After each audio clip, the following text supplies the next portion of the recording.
everyone, welcome back to my channel. It's been a minute. I realized I was very burnt out from the way that, I scheduled my content in a sense, and I was like, I need a minute. And that minute turned into longer than I wanted it to be. But the good thing is I am more or less back. Today's video, sorry for the noise outside, I'm not sure exactly what it is. It might be like an airplane or something. Also, new sweater. Really love how it looks. If I'm sort of looking like behind you, it's because I'm mirroring, so that's how I'm able to use back camera. So today we're going to do a topic that came to me while I was filming for a vlog. So we're going to be talking about big books, and if you know me as a person, like in person, as a friend, whether like in person or online, you would know that I routinely read big books. I routinely read big books, and that doesn't, like, big books, some of them do intimidate me, but once I get into the groove of it, it's like, it's nothing. It's just drop in the ocean, nothing. It's like I'm reading a 200-page book novel. So this is my how to read big books guide, essentially. So I'm gonna give you a couple tips and tricks and stuff, and just sort of talk about the perception of big books in the world in general, as well as the world of like book influencers and those that like watch the videos or follow the book accounts and stuff. So both like book influencers and outside of the book influencer circle, in a sense. So without any further ado, let's get to it. I do want to note that I will be mentioning some books that I haven't, like, there's a specific series that I mention, and it's important for me to mention because it has an impact toward my reading. So it's just a mention. I'm not going to go too deep into it, but yeah, I am going to be mentioning Harry Potter just because it was a big part of my childhood. And yeah, but I don't do my annual rereads of Harry Potter anymore, just because Rowling has done so much damage to people that just, yeah. Anyways, so my first tip, so just a little introduction.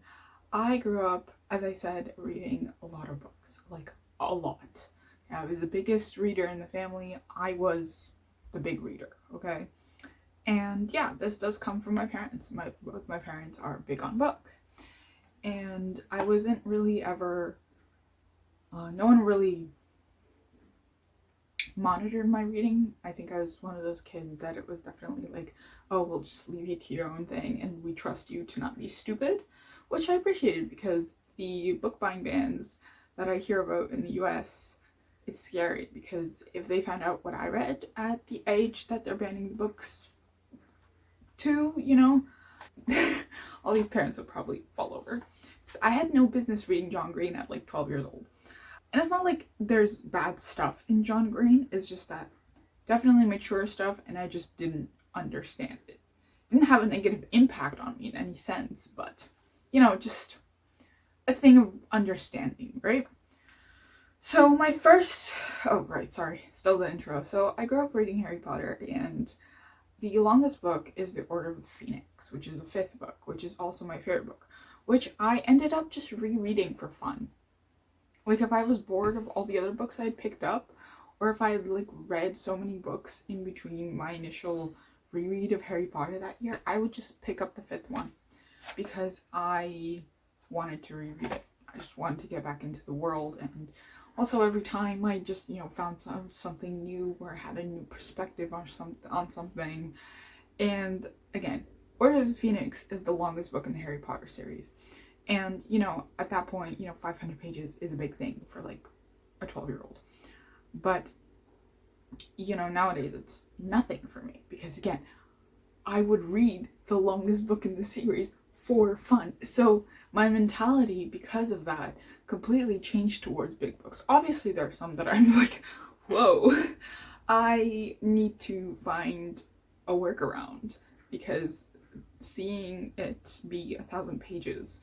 But there are like workarounds to it, and I will get to that now. So my first tip is to split it into sections. And a lot of big books usually have parts. And one of the things that I really love about classics, especially during a specific period, is that they don't start the next chapter on a new page. They started on the same page that the previous chapter ends, if, like, you know, it can be done, which is why I just love it so much, right? And that's why it doesn't seem as intimidating, actually, because War and Peace definitely does that. Like, chapter 1 is like halfway through one page, and then chapter 2 is the rest of the page. So, for example, this is The Count of Monte Cristo, a known block, right? Doorstoppers. So this is chapter 22, right? So this is chapter 21, and then 22 starts right here. So, you know, it's just easier to continue the flow, so to speak. So, and I don't know if this one has parts, but I think the fact that it sort of goes like that definitely helps. And I know that in some editions they do split up the big books into 2 parts, or 2 or 3 parts. And I know that in, like, the French versions of Count of Monte Cristo and, like, the Russian versions of War and Peace are split into several tomes, several, you know, versions and stuff. So this one doesn't have parts, but again, it has that sort of, like, chapter ends, and instead of going to the next page or even the page after that, it just, you know, it just continues, which I think helps with the flow and helps you sort of forget that you're reading such a gigantic book. So there's that. So, I mean, go out of your way to find the classics that do that, I guess, because there are quite a few. As for, like, modern books, I'm not gonna ruin my copy of Words of Radiance. We're gonna take my copy of The Way of Kings, which I'm rereading, actually, so it's a little bit ragged. But this one, on the other hand, Knowing Sanderson, has parts as well as interludes, which is actually really helpful because, you know, it's just, it's great to split up. So, for example, I'm on part 2, right? And let me show you where part 3 is. Oh, that's the interludes.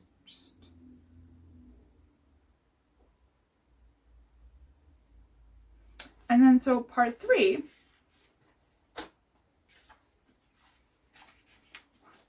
is right there. See, so it says part 3. And so this is whatever's left of part 2 that I just have to read. And it's helpful because I can just slip in my bookmark and I'll be able to visually see that, you know, part 3 is not super far away. And also, just Sanderson writes in a really entertaining fashion. There's that. So yeah, it could be more manageable. The thing is, the biggest problem is that your eyes are tricking your brain. So there's, you know, that quote where it's like, your eyes are bigger than your mouth or something like that. Whereas, like, you want more food on your plate, but you don't need that much food on your plate. That kind of thing. It might be a Russian saying, I don't know. But, so, like, the thing is, you just have to trick your eyes. You know, if it's a big book and it doesn't have parts, you can just do, like, every 100 pages or so, or every 200 pages, just to split it up into more manageable pieces. So, yeah. Oh yeah, so my example for The Way of Kings comes from the fact that part 1 is only 215 pages. And in a book like Stormlight, in a book like The Way of Kings, knowing that it's over 1,000 pages, that obviously barely makes a dent. You're not even 2/10 through the, like, you're barely through the book, right? However, in any other book that's not a doorstopper, or, you know, a murder weapon in any case, that would have been, like, probably, like, halfway through a book, right? The average fantasy book, let's say the average one is 350 pages, right? 400 pages. That's around halfway. So like you're halfway through a regular book, although you're not making a dent in the big one. However, just like, you know, it's your mentality that's the point, right? You have to adopt a different mentality. The next thing I have is bigger versions of the book might seem more manageable. So let's take The Way of Kings again. I don't have my big copy of The Way of Kings, but I read the first book as the big copy, and I think that was definitely more manageable in the sense that still a lot of pages. I think it was still hit 1,000 pages, but in my head I'm like, oh, this looks like the same size as like a 500-page book. Like, that's nothing, right? So it's half its size. So again, it's your mentality. You just have to trick your brain, right? Let me just show you like the difference between like The Way of Kings mass market paperback and A Game of Thrones, the big version, because that's what I got. Obviously, it's not going to be the same amount of pages, but I feel like this looks more manageable, and this is like 600 pages. This looks more manageable than this, and I feel like, again, it's just, you just have to trick your brain, right? So I definitely flew pretty quickly through this one. I think it took me roughly a week. This one, the big one, took me about 3 months, but that's because I stopped at one point and then I picked it up. Words of Radiance, however, took me 16 days, but I will talk about that in a moment as to how that took me 16 days to read. The next step I have is get an edition that you like. And this is because if you get, for example, the mass market paperback and you don't like mass market paperbacks like me, you're not going to want to read this, and it's just going to be putting you off further, right? So the reason why I got the mass market paperbacks is because in Canada, books are hella expensive, and this one was in the box set before Rhythm of War came out, so I had to purchase Rhythm of War separately. However, this is also really portable, and I still don't like mass market paperbacks, but not the end of the world, right?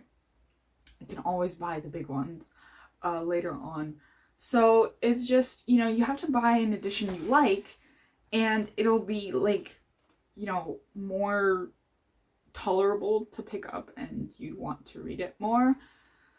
Like, for example, for Count of Monte Cristo, I mean, I couldn't really buy any other editions because this was the only, like, edition available, but, like, for example, I didn't buy a fancier one because I want to read it. So maybe don't buy the fancier ones of, like, the books that you don't know how long they'll take you. Like, don't buy the Penguin cloth bound of Count of Monte Cristo if it's going to take you a while to read it, because I've heard that the cloth bound ones, like, the thing, like, the symbols or whatever on the cover come off.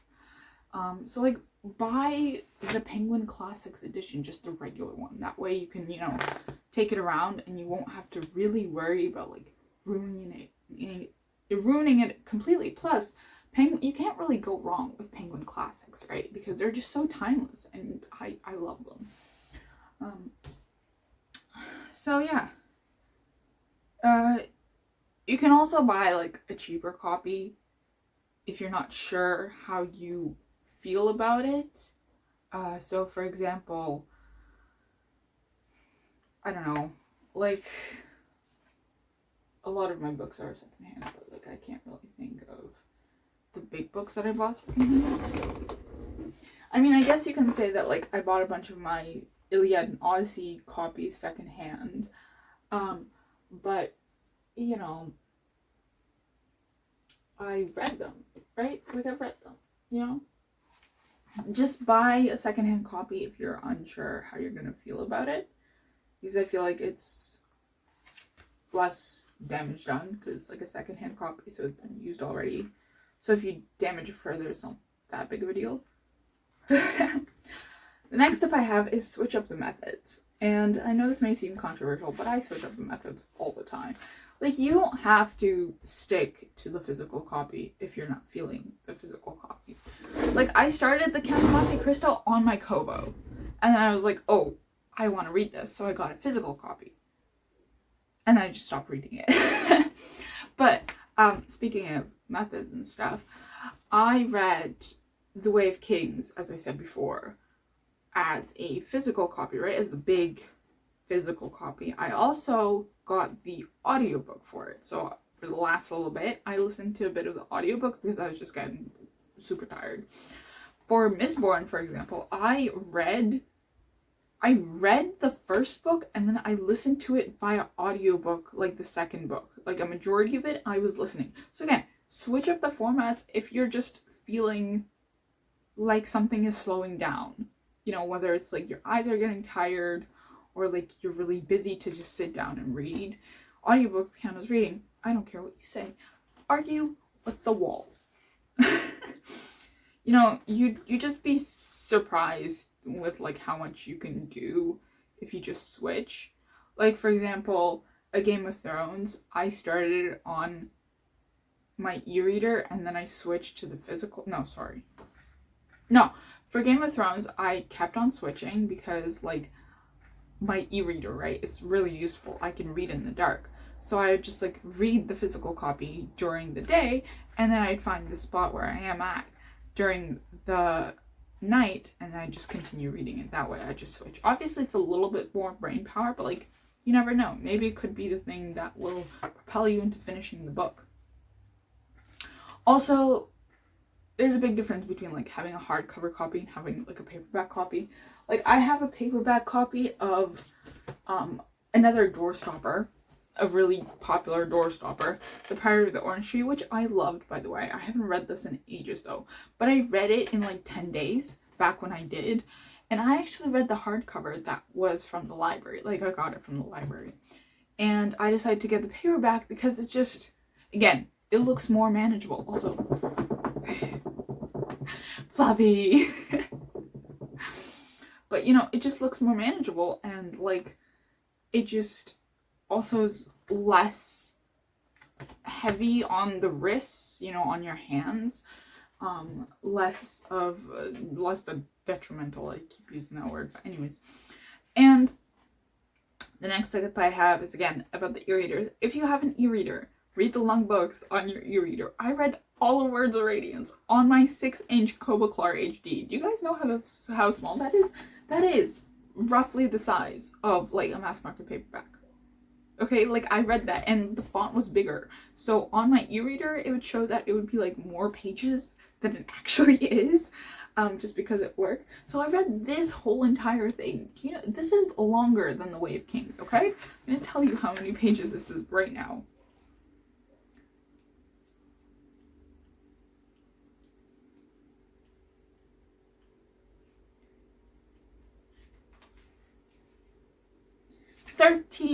Oh, 1,303 pages. Okay, I read 1,303 pages, which is probably 1,000, like, I don't know, 500 on a Kobo that small in 16 days. So that's my biggest trick. And also, like, you know, on certain e-readers, you have like the little progress bar. Just like get rid of the progress bar if you don't like it, you know, because I don't think I have the progress bar anymore, and I just fly through books. Oh Christ. But yeah, if you have an e-reader, definitely try out with the e-reader first. The next step I have is realize that it's not a race. Okay, some of us grew up reading books. Okay, we are like the readers from childhood. Okay, the moment that we learned how to read, we were just captured by books. Some of us, however, did not like reading at all. Okay, hated English class in school. I did too, but I'm a reader. And then got into reading as sort of the social media aspect came in, and book talk, bookstagram, booktube came in, and you know, you have people convincing you to read books, and people were convinced at the, you know, age of like 20 to pick up another book, and then they started becoming a reader. And it's just, some people are just fast readers. It's a fact. I am a fast reader. And I do have a good memory of reading. You know, sometimes I do turn off my brain. Sometimes I don't turn off my brain. You know? And I just, some people are just fast readers. Some people are just slow readers. It's not a race. Okay? Sometimes slow and steady does win the race. Sometimes fast does win the race. Like, it's just take your time. Like, it's not that big of a deal. No one's going to judge you if it takes you 3 months to read The Count of Monte Cristo. Hell, it's taking me longer than that. Okay, I started ages ago. You know, also realize that, like, you're not in English class anymore. So just turn off that analyzing part of your brain. I mean, you don't have to fully turn it off. Obviously, there's a lot of, you can still do analysis without having, like, the level of, like, English class analysis. You know, just, it's for fun. It can be for fun, okay? It can be for the shits and giggles, okay? Realize that you're not in school anymore, okay? Realize that this is the real world outside of school, okay? No one's going to grade you on how you interpreted something in the book, okay? Or how you felt about the book, or how long it took you to read the book. There's no time limit here. There's no due date. There's no deadline. I feel like a lot of people, because we're all, like, in high school or university or college, we're all like deadline. Relax. It is not a race, okay? The fact that I read Words of Radiance in 16 days, that was just me speeding through because I was, like, really entertained, okay? That was, like, you know, 16 days isn't, like, it's not a lot of pages per day, really. You know, I'd probably read it in several, like, faster this time around, just because it's a reread. So just, you know, there's no essay, there's no presentation, there's no in-depth analysis, unless you're, of course, you know, a booktuber. But, you know, that being said, set a minimum page count or chapter count or timer. Okay, that sort of deadline, I guess. Like you said, there's no deadlines. But that sort of, like, limit will provoke you to just ignore it and continue.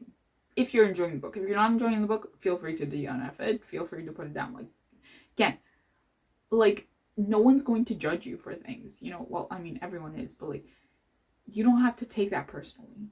You know, you can take it with a grain of salt and just ignore it. Next point is, give yourself grace and DNF books. I do it all the time. I'm just like, meh. I don't like this. Meh. You know, just, again, it's not English class, it's your life. Breathe, unclench your jaw, blink, and DNF if you're really not feeling it. You know, no one's gonna be keeping track, really.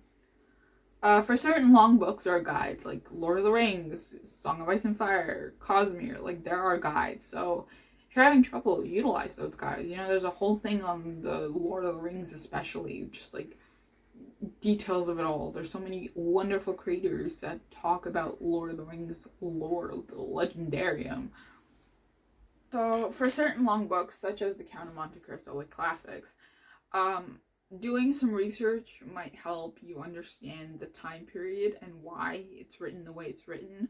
Also, keep in mind that some of the classics you read will be translations, so it could be just, like, you're not reading the right translation for you, right? Just like, you know, the Odyssey has so many translations and people have so many different opinions on those translations. Classics have translations as well, right? And classics have different editions. Like The Picture of Dorian Gray, again, it's not a big book. It's a really short book, actually. Highly recommend, though. Picture of Dorian Gray has a censored version and an uncensored version. Apparently there's a big difference between, I haven't read the uncensored version, but, like, you know, there's going to be differences, right? Especially in translations. Like, I went out of my way to buy I believe the Oxford Classic translation of War and Peace because I saw one of my favorite booktubers read it. And then I just, you know, so, like, my classic shelf is, like, mismatched, you know? So it depends on the translation. And last, a book may have come into your life at the wrong time, and that's okay. If you told grade 10 Mila that she'd go out of her way to buy classics, she'd fall over because she read YA and would reread Percy Jackson 24/7. So yeah, that's it for this video. I hope you enjoyed. I hope I gave you some helpful tips. Let me know your thoughts down below. Obviously, let me know if you have any extra tips. And yeah, I hope you enjoyed, and I will see you in the next one. Happy reading.